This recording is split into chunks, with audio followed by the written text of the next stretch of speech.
everybody, and welcome to another IELTS Learning Tips video. And today I'm going to be looking at writing and task 2 writing, because I haven't said anything much about writing for some time. But before we get to that, some of you have been asking me about IELTS Champions Club. So I just wanted to give you just a little summary of what it is and what you get. So IELTS Champions Club is a club, like a sports club or a gym, and you join it and you pay a monthly subscription, which at the moment is $17 US, 17.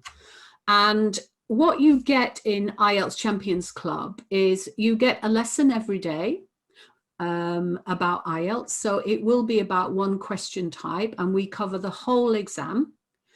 You get access to English language training exercises, so grammar, vocabulary, punctuation, and also extra listening and reading practice. And there are about 6,000 pages on my website of English language exercises. You also get a weekly live training in the Facebook group, which is dedicated to the club. And you get every month a coaching session and question and answer session where you can bring any of your questions or doubts or things you're struggling with, and we'll go through them. As well as that, I have a study pod for groups of up to 10 students. And this study pod is where you can meet with your group to practice your speaking and also exchange ideas and work on things together. And there are exercises in the course that you get every day where you're asked to share this with your group and work on it with your group. And so basically it's me mentoring you through your IELTS, but also providing lots of materials for you for your IELTS. So there is a link and you can just find out more there. And if you want to know anything else, just put a message in the comments and I will explain further to you. So it's called IELTS Champions Club because I want you all to be IELTS champions. Okay, on to writing. So let me share my screen with you and we'll look at these tips for writing. So this is about task 2, and it's about improving your skills. So writing, as I've said many times, is a process. You can't do it overnight. You can't use a template. If somebody says to me, what vocabulary do I need for task 2? My answer is, what is the topic? So it's not something that you can prepare in advance, but you can improve your skills so that you can tackle any question that comes up. And that's what you should be doing. So firstly, let's talk about ideas. The ideas must fit the question. A lot of students agonize about ideas. The ideas are not that important so long as they fit the question. They can be any ideas. You cannot be wrong if you have an idea that fits the question. So in order to get the ideas, you need to really look at the question and find out what it's asking you to do. The topics are usually current things. They will be in the public domain. So long as they're relevant to the question and they fit the question and you can support them with good evidence, and they must be logical. Sometimes students make big leaps between a simple problem and then say that they are causing wars or causing lots of people to be murdered. Be careful. It's got to be logical and it's got to be you know, not too crazy. If you're not sure about the information, then read newspapers. If you read, watch and listen regularly, you will find lots of information on the topics that come up. It will give you ideas, it will give you reasons, it will give you examples. At the end of the day, it's 25 sentences, basically. It's not a lot, but obviously it's all got to be joined up and connected linguistically. So it's not what you write about so much as how you write about it that is important. And no question will ever ask you to write all you know about this topic. It will have a specific aspect of the topic.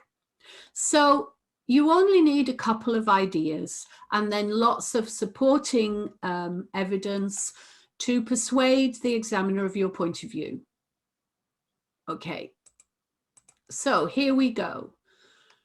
What should you do to prepare for this? So go through the descriptors so you know exactly what kind of language the examiner is looking for, how they expect you to approach the question.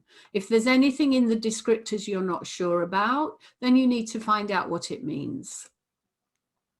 Learn how to plan. To my mind, planning is the key because it helps you to organize the ideas and the evidence before, and it gives you time to write it well, to focus on your sentence structure, etc., and to check it before you actually hand it in to the invigilator.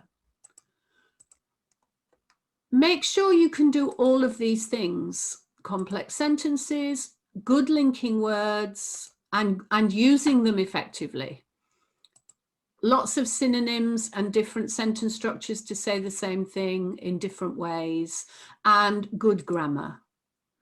Noun phrases are very good, especially if you're doing academic. And you need to be able to identify mistakes. Firstly, your mistakes. There will be some mistakes that you make every time, and when you see it, it will make you annoyed. Those are the mistakes you should check as you write, if preferably, but do check them at the end because you don't want to give these silly mistakes to the examiner. Look at model essays, especially those written by teachers, and be very careful of the ones on the internet because not all of them are good. I would personally stick to the ones in the Cambridge books and the ones from people who are well known as being good teachers and former examiners. So I'm thinking about IELTS Simon, if you know him, or Liz, or Shelley, but there are lots of good people who write model essays. If you're not sure, then look at the ones in the Cambridge books. Okay. When you get the model essays, you're not going to try and memorize them. What you're doing with these essays is, first of all, look at the vocabulary. Are there any words there that you want to try and use yourself? And if there are, then try and use them, but get feedback. How do they use the vocabulary? How do they answer the question? What kind of sentence structures do they use? Try them out. How do they use their nouns? How do they use their verbs? What tenses do they use? Which sentences do you really like? Which do you think are impressive? Why are they impressive? What did the writer do with those sentences? And then try and use those yourself in your writing. Get feedback if you can so that you know you're writing them properly. Okay.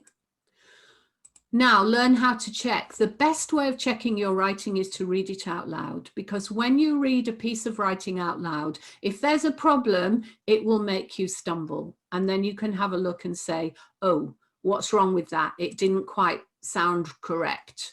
I always read out my students' essays out loud, and that's how I can find if there's something that doesn't quite fit, make sense, or if there's a problem. Then have a mental checklist. As these are probably some of the mistakes you make: missing or the wrong article.